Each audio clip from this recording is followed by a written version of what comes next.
Hey, welcome to Virtual Cell Phone Lot. I'm here at Dulles International Airport. I'm working for either Uber or Lyft. Whoever pings me first gets my mercenary services. They started out pretty high up, and then they both Uber was way up here and Lyft was here, and then the demand for Uber is very high, so now they're right about the same level. I could get a hit from any of them any second now. So I'm waiting. See a couple planes fly by right over there, and land. So those people could be getting out of their plane and going, I need an Uber, or I'm gonna call Lyft because Uber's bad. Who knows? Who knows what could happen? Anything could happen. Welcome to the mystery of the cell phone lot. Wow,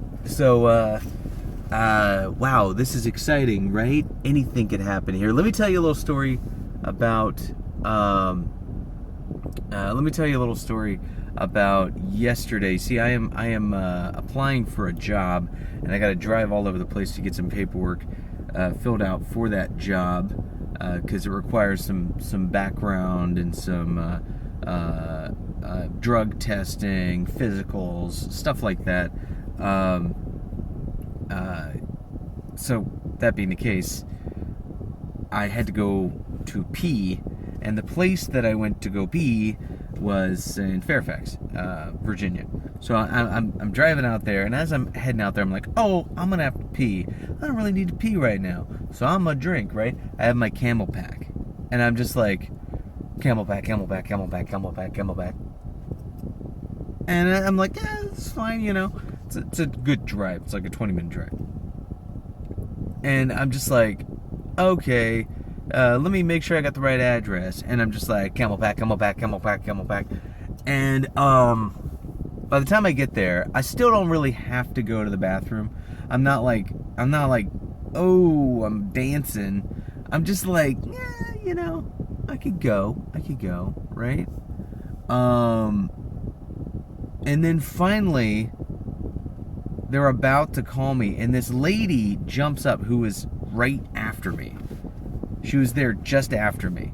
But she jumps up and she's like, it's an emergency. I've got to go to the bathroom so bad. Can they just walk me back there? And I didn't make a fuss, right? I didn't make a fuss.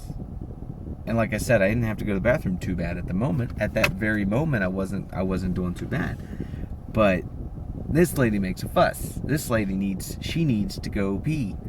And so they let her go in front of me, right? So then, right after that, they got two appointment people who come in. The appointment people have scheduled appointments. So now I'm bumped behind people who have scheduled appointments. So this lady takes my spot, goes pees, gets her stuff. Now I've got to pee. I drank a whole Camelback of water, and it is now moved through my body and is down here. I'm sure you can see this. You can see so much of my vehicle. You see where I'm gesturing. It is down in this part of my body, and I can just feel it. I can feel it. Oh my gosh, it hurts so bad. And it was sort of funny because the lady behind the counter saw that, and she was like, I can see that you need to go next. Don't worry, you're gonna go. I was like, all right, cool. You know, and I thought it was cool too that she realized, she saw me, because I wasn't complaining. I wasn't like, oh, I gotta pee real bad, you know. But she saw me. She said, I have no poker face. I was visibly upset and visibly had to piddle very bad. So that being the case, I finally get in there and get the sample delivered. I peed so much. I love telling drug test stories. So I peed so much that it tells you to fill to a certain line, and I use my amazing superpowered control to like stop and then continue peeing. And then I was like, wait a minute, let me make sure I filled the line. And I look at it. I'm still peeing, by the way. This is how much pee was in me. And then I like stop again, fill it up a little bit more. Okay, there we go, perfectly just over the line. not a drop outside. That's how superpower control I have on my prostate or whatever that is that controls that. Anyway, I take it out. The sample gets the chain of custody form and all that stuff, and I get out of there, and I felt so accomplished. I was like, I walked out. I'm like, man, I feel so accomplished. And then I was like, you know what? This is the worst, like the most perfect example of a false sense of accomplishment. Like, all I did was go in there and pee, and I'm like, yeah, I've accomplished so much today. No, I just did one thing in the in processing for this job, and acting like that was in any way an accomplishment is just delusional. So I just thought it was so funny how full of accomplishment I felt as I walked out of there. Like, yeah, I did that. Oh my gosh, yeah. But it was because there was so much pain involved.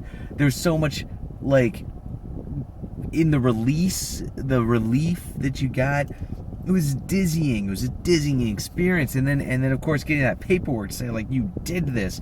And it was such an ordeal that it felt like I actually did something important. So yeah, that's it. That's my story. That's my story time for you about my false sense of accomplishment from yesterday when I peed in a cup and got a piece of paper. I hope you enjoyed that. If you want some more, adventures in employment stories, please let me know. If you want some more virtual cell phone lot, please let me know. If you want more pee stories, I think I have a couple more in me. So please let me know in the comments below. Are you excited about the virtual reality camera that we have here for the podcast? Are you excited about seeing it at venues? Are you excited about possibly hearing some music coming through those speakers and seeing the artists play the music while you're like in the audience or you're like on stage with them? Are you excited about that? Because I am, and I cannot wait to mess with Dr. Badlove and the Remedies with this, Fellow Craft, SNRG, whoever else is gonna let me mess around with them with this camera on stage, at shows, at venues. This is gonna be so much fun. Welcome to the VR world of THEPODCASTE.com. This is Gun Sully, thanking you for listening to my pee story and my false sense of accomplishment. Once again, all I did was sit in the cell phone lot and talk about peeing, and I feel so accomplished. Have a good day.